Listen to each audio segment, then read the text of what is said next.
آقا علیہ السلام سیر پہ ہیں، حضور علیہ السلام نے دیکھا ایک اونٹ کھڑا ہے، وہ اونٹ حضور کو پسند آیا اور آقا علیہ السلام وہاں پہ قافلے والوں نے پڑاؤ ڈالا ہوا تھا وقت طارق میں، حضور علیہ السلام ان کے پاس تشریف لے گئے، فرمایا کہ اونٹ بیچتے ہو؟ انہوں نے کہا ہاں ہم بیچتے ہیں۔ بیچنا تھا یا انہوں نے نہیں بیچنا تھا؟ جب حضور علیہ السلام نے پوچھا تو انہوں نے کہا ہاں ہم بیچتے ہیں۔ حضور کی عالم فرماتے ہیں میں دل بیچا میں جگر بیچا کہ محمد پیارا آ جائے، میں اپنا سارا گھر بیچا کہ محمد پیارا آ جائے۔ اب بیچنا تھا یا نہیں بیچنا تھا؟ جب حضور نے پوچھا تو انہوں نے کہا ہاں ہم بیچتے ہیں۔ آقا علیہ السلام نے فرمایا اس کی قیمت کیا ہے؟ انہوں نے کہا یہ اس کی قیمت ہے۔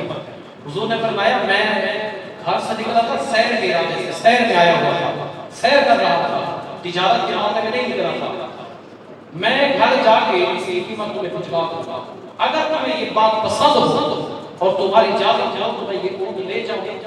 انہوں نے کہا ہمیں منظور ہے، ہمیں قبول ہے، آپ لے جائیں اور گھر جا کے اس کی قیمت بھیجیں۔ حضور علیہ السلام نے وہ اونٹ لیا اور سوئے مدینہ چل پڑے۔ وہ حضور کی چال دیکھتے رہے۔ جب آقا علیہ السلام نظروں سے اوجھل ہو گئے، نظروں سے گم ہو گئے، دل پہ ہاتھ رکھ کے کھڑے ہو گئے، کہتے یار یہ ہم نے کیا کیا ہے؟ اب اگر وہ قیمت دینے نہ آیا تو قیمت کون دے گا؟ جب نقد سودا ہوتا ہے کوئی چیز نہیں پوچھی جاتی، جب سودا ادھار پہ ہوتے تو یا اس کی وضعیت پوچھی جاتی ہے، اس کا نام پوچھا جاتا ہے، اس کا پتہ پوچھا جاتا ہے، اس کا گھر کہاں ہے۔ جب کوئی چیز گروی رکھی جاتی ہے بندہ کو درمیان میں سامنے رکھا جاتا ہے، تم نے نہ کوئی سامنے رکھا نہ کوئی چیز گروی رکھی، بس یوں ہی دیکھا اور دیکھ کے اونٹ دے دیا، اگر اس کی قیمت دینے نہ آیا تو بتاؤ اس کی قیمت کون دے گا؟ اگر اس کی قیمت وہ قیمت دینے نہ آیا تو قیمت کون دے گا؟ ایک نے کہا یار جب وہ بولتا تھا نا منہ سے پھول نکلتے تھے، میں تو تمہیں کھویا۔ ایک نے کہا جب وہ خوش ہوتا تھا سامنے والے پہاڑوں پہ عکس دیتا تھا میں یہ دیکھ رہا تھا۔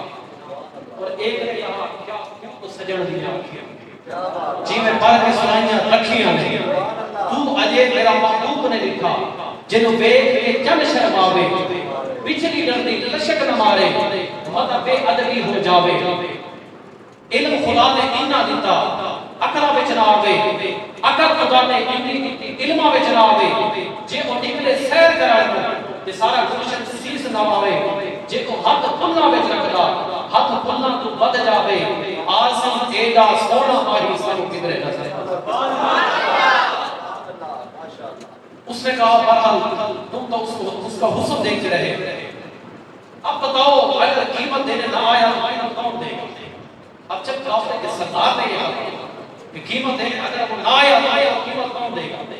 اس قافلے کے سردار کی بیوی نے خیمے کا پردہ اٹھایا، اس نے کہا خبردار اگر اس کے خلاف کوئی بات کی تو اگر وہ قیمت دینے نہ آیا تو قیمت مجھ سے میں ہوں۔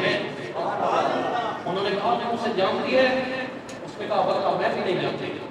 انہوں نے کہا پھر تو اتنی بڑی بات کیوں کر رہی ہے کہ اگر وہ قیمت دینے نہ آیا تو قیمت مجھ سے میں ہوں۔ اس نے کہا جب بات کر رہے تھے، جب تمہارے درمیان سودا ہو رہا تھا، بات ہو رہی تھی، میں نے اس دوران کہتے کہ پردہ اٹھا کے دیکھا تھا، تو جب میں نے دیکھا تو پھر میں نے مان لیا عرفت انت وجہہ لیس کلہ کذاب، جس کا اتنا حسین چہرہ ہو وہ کبھی دھوکہ دے ہی نہیں سکتا،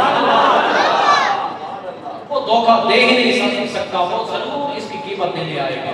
تھوڑی دیر ہوئی حضور صلی اللہ علیہ وسلم کے غلام پہنچے، کہتے ہیں کہ کون ہے جن سے ہمارے آقا صلی اللہ علیہ وسلم نے اونٹ لیا تھا؟ وہ کہتے ہیں ہم ہیں۔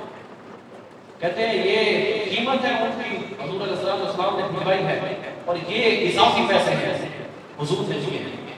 انہوں نے کہا یار اب ہم قیمت بعد میں لیں گے، اب تو ہم خود بھی بک چکے ہیں، اب ہمارا سودا بازار مصطفیٰ میں ہو چکا ہے، بتاؤ تمہارا رہتا کہاں ہے؟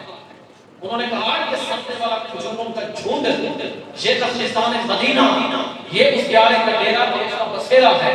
تو امام زرقانی رحمۃ اللہ تعالیٰ لکھتے ہیں کہ وہ پورا قبیلہ اٹھا اور جا کے حضور کے قدموں میں بیٹھ کے ہمیشہ کی اور ابدی سعادتیں حاصل